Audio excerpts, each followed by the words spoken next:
Hey everybody, it's me, the Nitty Gritty Yarn Girl, and welcome to the final segment of Twisted Stitches on Saturday. Well, we've had a full day, and we've got one more segment to go, and here I am. Thought because we've been doing lots of tips and techniques today, I thought I would finish up the day talking a little bit. Okay. And short rows are used an awful lot. In fact, there were so many things that we talked about and showed today that use short rows. The first was, oh my goodness, it's the batade, which is now upstairs, the one with the pretty blue welting in it. That uses short rows, as well as the papillon, which is all short rows and creates a fabulous design with those short rows. And then I've talked a lot about wanting to create this little shawl, which I finally got on the needles last night and got 2 rows done this morning. And again, another design with short rows. So I thought this would be a good time to do a little bit of technique demonstrating short rows. I need to go over here. Thank you. So when you're knitting short rows, this is the effect that you're creating. So instead of having a rectangle, you're creating an angle, and at the same time keeping the same number of stitches on the needle. So yeah, we can always decrease stitches and create an angle, but this gives us a different look and creates a different effect. So short rows is what we're looking for, and you will find the explanation for short rows in your pattern. Creating a short row is done with a technique called wrap and turn. Now, I always tell people, just do what the pattern tells you to do. It may take a few times, a few times to get it figured out. Start with scrap yarn. You'll see that I'm using some scrap yarn here to demonstrate with, so that you don't damage your working yarn. A lot of times we'll start a pattern and we'll have to rip it out because we don't really understand the technique or the pattern language. Sometimes there are charts that we need to decipher. If you're lucky, the designer not only includes a chart but a written pattern. Some people prefer one, some prefer the other. So it's whatever your preference is. I have a friend who every time she sees a chart, she just decides to take that chart and translates it into a spreadsheet. Actually, there are a few people who I know who do that. I mark up my chart. So finding the best way to work for your understanding and the way that you can grasp the pattern is the most important thing. But I think it's also key to practice a little bit before you actually start your project using some scrap yarn. Maybe swatch up that pattern section so that the pattern repeat, so that you have an idea of how it's supposed to flow. Like yesterday when I demonstrated the cables, I did 2 pattern repeats on the cable so that we would be able to get a feel for the way that's supposed to work. When I was doing the dragon tears with the nups, the little nup, which is a sort of a bobble, but it's not a true bobble, that I practiced that on scrap yarn as well. Not that I don't know what I'm doing, but I want to make sure I get it right at the right moment. So I'd rather practice with scrap yarn. So when we're looking at wrap and turn, in the section right here on this pattern, it tells you exactly what they want you to do. So it says, this is your instruction for the wrap and turn. Knit up to the stitch to be wrapped. Pull the working yarn forward between the 2 needles. Slip the stitch from the left to the right, pull the working yarn back between the two needles, and then slip the same stitch back to the right needle, from the right needle to the left. I'm sorry, I have a flash in my eyes. And then turn your work. So we're going to practice that. All right. So did you say Jody Long was on? I did. Ah, that's great. I'd like to take a moment and thank Jody. Jody Long is the designer at Jody Long. Hold on a second, Paul. Let me get over here, honey. We've been talking about Jody Long yarn this weekend, and I'm so honored to have you on the show, Jody. And any suggestions, any tips you'd like to share with the group, I would really appreciate that. And I know they all would as well. It's so great to have you here. So I'm going to keep moving along, if it's okay, while you're writing whatever you'd like to share with the group. And I am so honored to have you on the show. Thanks. Okay, so we're going to talk about our wrap and turn.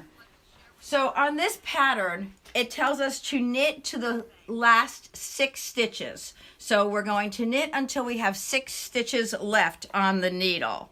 So I'm going to do that. Can you see me? Okay, let me get this across. Now, again, I just did a small swatch here to give you an idea. On the pattern that I'm going to be working, you'll see that, well, you won't see, but I've seen that I have to cast on 156 stitches and then knit to 6 stitches before the end of the row. So here, let me just get there. And, okay. And by the way, Jody, I just love that book, the Coastline book. I can't wait to get that yarn on my needles. Jody Long says you are more than welcome. Okay, let me see. 2, 4, 6. I have 3 more stitches to go. 2 and 3. Okay, so now I got to my 6 stitches. I'm a firm believer in step by step by step until you understand the pattern. It's kind of like learning how to play piano. You realize that the notes are all patterns to create the melody. It's the same thing with knitting. So until you get the actual pieces of the pattern down so that they flow, you do them one step at a time. So here we are. We are to the 6 stitches before the end, and then it tells me to, because I can't read it with the glare in my eyes, it says to pull the working, take your working yarn, bring it forward, slip the next stitch from your left needle onto the right needle, then bring the yarn in the back,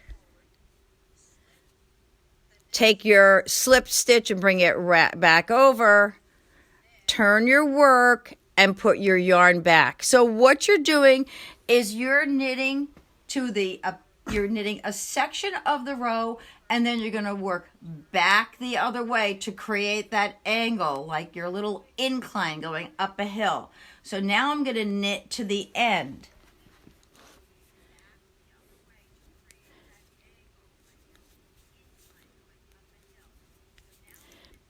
It would be nice if we had one of those little speed knitting, speed up videos, but we are live, so you're watching me knit as fast as I can so that I don't make any mistakes while I'm working with this.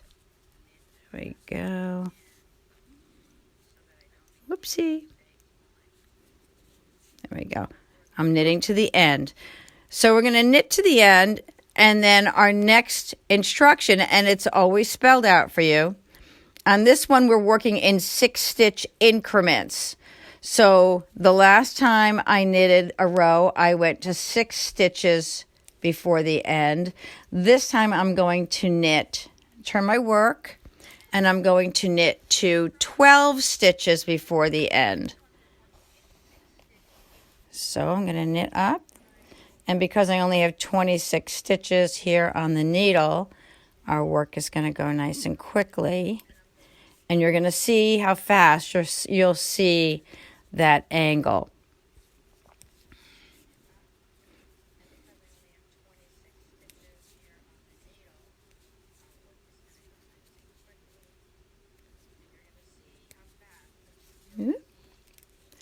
Zero, 2, 4, 6, 8, 10, 12. So I have 3 more stitches to go.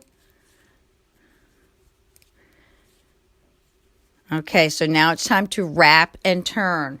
So I'm going to bring this yarn into the front, slip the stitch from the left needle, the next stitch to the right.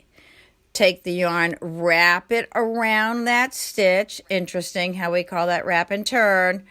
Put that stitch back on the needle, turn your work, and put your yarn back in position to knit again, and then go all the way across to the other side to the end.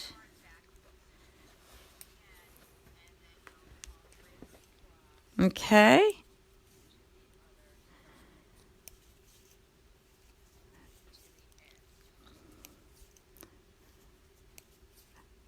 So as we go along and we come to the end of the row, on our next row, we would go to 18 stitches before the end of the row. So we're creating that angle all the way through. And I really want to show this to you to the end so you could see how it works up. So when you're knitting, if you're creating the papillon shawl, what you're knitting your short rows in very small sections. That sounds funny, short rows in small sections. But I'll explain that to you in just a moment. 2, 4, 6, 8, 10, 12, 14, 16, 17. Oops, see that I went too far. Oops, okay. Now we're going to wrap, bring the yarn to the front, take the stitch, bring it to the right needle, wrap the yarn to the back, bring the stitch back to the left needle, turn your work back, put the yarn back in position to knit again. So as I was talking about with the papillon shawl, you're knitting your short rows in sections to create the design. So where you see, let me show you here. So where you see this here, for example, you're working your short rows back and forth here, back and forth, back and forth, back and forth, back and forth. Then you're going to wind up then you go back and you come forward, and then you work your short rows on this section. And back and forth, and then you can see you go all the way to the end, and then you come back and you create, this is your increase row, and then you knit here and here. So when you're doing the papillon shawl, you're working, like, for example, you'll work this section, and then you'll work back here in this section, but you'll do them at separate times. So your short rows are in clumps, a little bit here, a little bit there. So the pattern can be a little bit intimidating. Don't let it intimidate you. Do exactly what it says, and you'll be amazed how easy it is. Here's the challenge with papillon. Because it gets bigger and bigger and you've got your short rows, it gets a little heavy as you're working on it. So when you're wrapping and turning after a while, you're wrapping and turning a lot of the garment. My suggestion is use a needle that's not going to slide a lot. And sometimes, and this is just a personal preference, I find that metal needles slip a lot on the yarn. So I prefer to use the Likey needles because they hold a little bit better and they work well for me. Just a thought, just a suggestion, because one of the things that I found happening in the beginning was, as it starts to grow, it gets heavy and it's easy to slip those needles, to just slide the stitches off the needle as you're turning it, and by nobody's fault. So I find that the Likey needles, the driftwood, actually holds the yarn very nicely. So, okay. So this one, we're finishing this up. Oh wait, we should have 20 stitches here. Or should only have 4 stitches left, right? 24? Nope. I remember it. I only need 2 left. Okay, this is it. So because see how we've created that angle? So this is our last short row here. We're going to wrap, bring the yarn forward, slip, bring the yarn back, slip it back, turn the work, and put your yarn in the back to start knitting again, and knit to the end of the row. So now you have created your short rows. And that's what you've got. So to take the mystery and the challenge out of short rows, this is not a hard thing to do. Read the instructions step by step by step. Every pattern. A lot of people like to read their patterns in full before they start knitting. I like to scan it. I don't really read the whole thing, because if I see something that's too much of a challenge, I might say, oh, no, I don't want to do that. But I really don't want to be so challenged by any pattern that I'm like afraid to work it. So I work it when I see myself get to the point where I have a little challenge there, rather than tearing out, putting together, tearing out. You hate to rip because you're gonna compromise that fiber. That's when I go to my scrap yarn. I put my work aside, go to my scrap yarn, work up a little swatch, do a couple of repeats so that you can get an idea for it. Don't just do one repeat. Do 2 or 3 so that you get a feel for how that pattern flows as you work through it.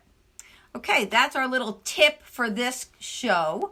And I thought before we end our day, there were a couple of things that I have not shown you yet. And I wanted to take a moment to just, if I may use the word model for you, to show you a few other items that were knitted up in Sonata. With summer coming along, this is a really fun, these are 2 fun little capelets, if you will. They're wonderful. You can wear them either with a tank top under, or if you'd like the open shoulder, the shoulder. That's really a pretty look as well. These are knitted with Sonata, beautiful colors that you can see here. And these as well down here.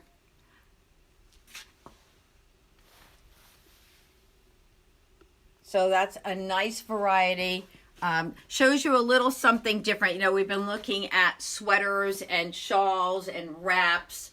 And so this is just another way that you can work up these yarns, and shows you how pretty the yarn drapes. This is a chevron cowl, and both these are found in the magazine number 14. Yep, both. So you can either wear them like this, and I've also seen them put up on the shoulder. If you don't want your shoulders to show, you can do that. You can make it a little bit longer if you'd like. And so that's just a tip for those 2 pieces. And the other thing that maybe tomorrow we'll do a little demo on mosaic work. This is a piece that has the mosaic work. That's an Isabel Kramer pattern. And I love the eyelet and the mosaic and the eyelet up around the neckline. And it's a perfect length for me. So, and that's the length of the capelet. If someone wants, they could always make it a little bit longer, but that was perfect.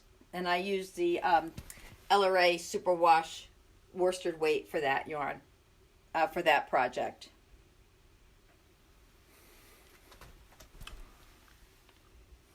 Another technique in knitting that is fun and a little challenging for folks is stranded color work.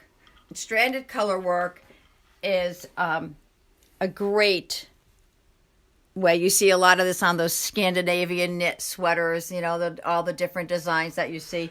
And stranded color, when I took a class on this a few years back, and I really, really enjoyed the instructor. He was very helpful and very detailed.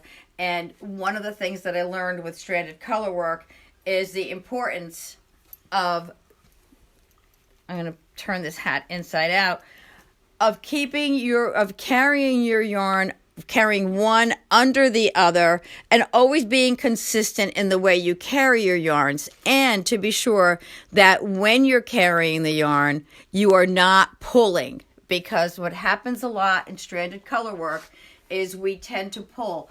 Also, another thing in stranded color work is you don't want to go over too many stitches. Sometimes you'll see people will work with several bobbins around a garment when they're doing like a Scandinavian sweater. That's because you have a lot of repeats in your pattern. You don't want to carry that yarn all around, so you wind up, you have different, you work it in sections as opposed to all around the sweater, because then you'll get you won't have any give in your work. So this is a fun little piece that I did at that event, at that class that I took. So stranded color work, that's another fun thing to do. And we're winding down. I'm talking about, that's a worsted weight wool as well. And I see there were two people today who actually called about the worsted weight merino, and this is the Ella Rae. We have it in worsted and also in a DK weight, and it's a superwash. If someone was asking about baby blankets, I would use a superwash merino in a heartbeat for a baby blanket, because it's durable and it's going to hold its shape. There are some fibers that won't hold their shape like a merino will. Is there a question? Julie Denny Stark says, "What shawl are you wearing? It looks cozy." It is cozy, Julie. This is actually, let me see if I know the name is on a tag somewhere in the back. Noro Magazine issue 12, the Eyelet Shawl. Yeah. Oh, yeah. That's right. We showed that one. Sonata box Yeah. N9MG. So that was, you said issue 14? Yeah. This is, it's a coming.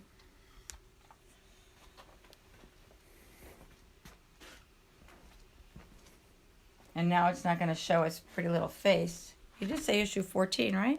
Oh, 12. Issue 12. Issue 12. No wonder why I can't find it in book 14, because it's not in book 14. I wonder how that works. Anyway, this is, I'll find that book for you. I know it's right back here. But these are the yarns that's knitted in, Julie. That's the solids that you see, not the little striped ones. Let me see if I can find some details on that one. Here we go. This is it. And I think I even have the page dog-eared. Yes, I do. So, oh yeah, we showed this one earlier. This is number 4 in this book. And I love the size of it too. It's a substantial size.